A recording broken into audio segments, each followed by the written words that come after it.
Even तो आज का हमारा टॉपिक है न्यूक्लियस। न्यूक्लियस और न्यूक्लियोलस और क्रोमैटिन, और उसके बाद में थोड़े से की पॉइंट। ओके, तो सबसे पहले अगर हम न्यूक्लियस की बात करेंगे तो न्यूक्लियस अगर अपना एक सेल होगा उसके सेंटर में प्रेजेंट रहेगा सबसे पहले। But which cell? Eukaryotic cell अगर हमारे पास में होगा तो न्यूक्लियस हमारे यूकैरियोटिक सेल में प्रेजेंट रहेगा, जो कि सेंटर में प्रेजेंट होगा। और सबसे इम्पोर्टेंट पार्ट होता है हमारे सेल का, जो कि पूरे सेल के फंक्शन को कंट्रोल करता है, तो इसलिए हम उसको कंट्रोल सेंटर भी बोलते हैं। और उसमें जेनेटिक मटेरियल होता है, जैसे कि डीएनए, और मतलब जेनेटिक मटेरियल अपना क्रोमोसोम पे से ऑर्गेनाइज होता है। तो न्यूक्लियस का सारा काम, फिर वो डीएनए का रिप्रोडक्शन हो या फिर सेल का रिप्रोडक्शन हो, जीन का एक्सप्रेशन हो, मेटाबॉलिज्म हो या फिर उसकी ग्रोथ हो, वो सारे काम न्यूक्लियस के द्वारा किए जाते हैं। उसके बाद में next topic is our nucleolus. Nucleolus की अगर हम बात करें तो न्यूक्लियोलस जो होता है वो हमारे न्यूक्लियस के सेंटर में पाया जाता है या फिर न्यूक्लियस के अंदर पाया जाता है। उसका सबसे इम्पोर्टेंट फंक्शन है कि भाई वो राइबोसोम बनाएगा।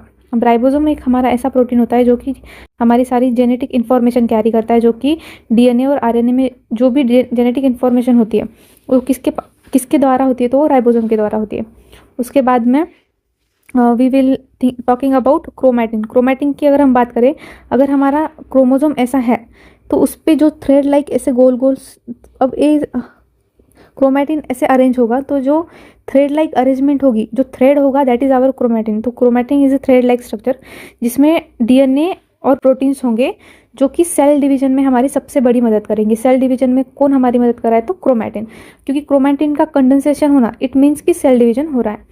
उसके बाद में हम बात करेंगे हमारे की पॉइंट्स, जो मतलब सबसे जो चीज़ हमें याद रखनी है वो ये स्लाइड पे, कि न्यूक्लियस जो है, व्हाट इज आवर न्यूक्लियस। तो अगर हम वो देखेंगे तो न्यूक्लियस इज अ स्ट्रक्चर जो कि, अब मैंने बोला सेल के सेंटर में, but that is double membrane. Okay, और न्यूक्लियर इसके पास एक इन्वोल्व होती है जो कि डीएनए का या फिर प्रोटीन का एक्सचेंज अलो करता है। ए सेल है, ए न्यूक्लियस है, एक उसका इन्वोल्व है जो कि एक्सचेंज अलो कर रहा है हमारे सेल्स का। उसके बाद में अगर हम क्रोमैटिन की देखें, क्रोमैटिन अगर पूछा तो सेल डिवीजन में वो सबसे ज़्यादा हेल्प करता है। सेल डिवीजन के हमारे दो टाइप होते हैं, एक तो माइटोसिस एंड मियोसिस, वो हम नेक्स्ट मतलब कभी लेक्चर में देखेंगे। माइटोसिस और मियोसिस में अगर कोई हेल्प कर रहा होगा तो that is our chromatin. It is, thank you.